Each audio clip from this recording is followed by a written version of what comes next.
Jadi dari hasil yang kemarin ya Mbak, per tanggal 2 sampai pagi hari tadi, bahwa kalau dibandingkan dengan hari kemarin sebelumnya, bahwa penumpang yang berada di terminal kedatangannya itu lebih kurangnya ada 61,2%. Jadi dibandingkan dengan H1 yang sebelumnya. Dan dari kalau dibandingkan dengan satu hari sebelumnya dengan hari yang sama di tahun 2024 itu ada penurunan sebesar 14,25% untuk ke penumpang kedatangannya. Lalu untuk keberangkatan memang rata-rata kalau di H1, H2 memang kan kedatangan lebih sedikit ya Mbak dibandingkan dengan keberangkatan. Nah, untuk keberangkatan penumpang di hari Rabu, hari ini dini hari ya Mbak, itu ada 142.565 penumpang atau mengalami kenaikan sebesar 81,71% dibandingkan H1 di tahun 2025 ini. Dari hari kemarin, ya, dan mengalami penurunan sebesar 23,73% dibandingkan hari kedua di tahun 2024. Berarti kalau secara sederhananya, kalau dibandingin kemarin, hari ini tuh yang berangkat dari Jakarta lebih banyak. Betul. Tapi kalau dibandingin tahun lalu, lebih sedikit. Iya, sebesar untuk Ibu sendiri, apa sih tugasnya di posko ini, Bu? Kalau mantau apa aja gitu? Baik, kalau di sini kan posko pusat sebetulnya semuanya terpantau ya Mbak, baik darat, laut, udara. Tetapi buat kita sendiri yang di darat lebih kepada jalan yang nasional dan lebih ke SDP penyeberangan karena memang di kami di darat itu ada ASDP dengan terminal, juga sedikit titik-titik yang memang kita coba secara krusial. Sebenarnya Mbak bisa lihat di sini ada nagrek, ada titik keluar masuknya dari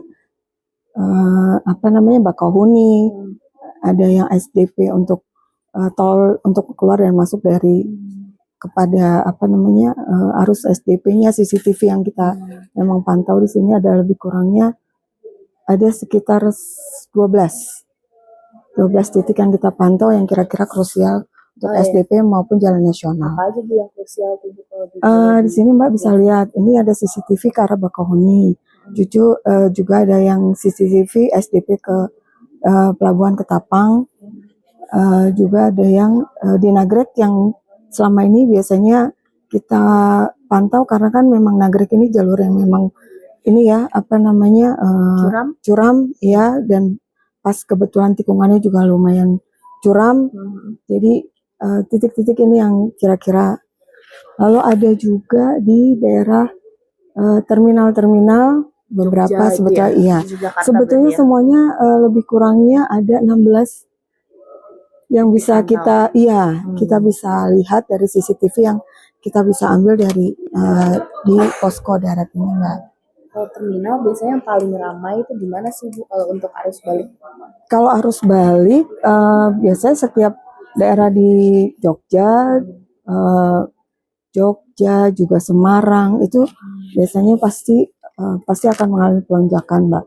Tapi untuk titik balik ke kami, maksud di Jakarta sendiri biasanya ada Kampung Rambutan, Kalideres itu biasanya pasti Pulau Gebang, betul. Itu yang akan menampung banyak pemudik nanti dari luar ke dalam arus baliknya. Pesan buat pemudik dong Bu, mungkin ini kan ramai pasti banyak orang gitu ya Bu, ada pesan nggak sih Bu dari gitu? Yang pastinya hati-hati karena memang kan kondisinya sekarang kan cuaca juga tidak mendukung ya Mbak. Kadang tiba-tiba hujan, kadang-kadang, jadi memperlengkapi diri sendirilah untuk lebih aware dengan cuaca. Juga hati-hati dan dengan barang bawaannya, juga lebih memilih moda-moda yang aman kira-kira untuk arus balik sehingga tidak menjaga keselamatan juga, dan tidak, kalau buat saya sih tidak terburu-buru untuk kembali karena memang kan kondisi saat ini juga moda transportasi juga terbatas ya. Jadi jangan memaksakan diri lah kalau menurut saya. Masih bisa nanti. Iya betul. Iya, jadi tidak memaksakan diri untuk harus segera ya bisa pilih waktu-waktu yang tepat lah untuk kembali. biar nyaman juga gitu Betul, ya. iya, Oke. ya. Makasih Itu ya aja Bu Mbak, ya. makasih.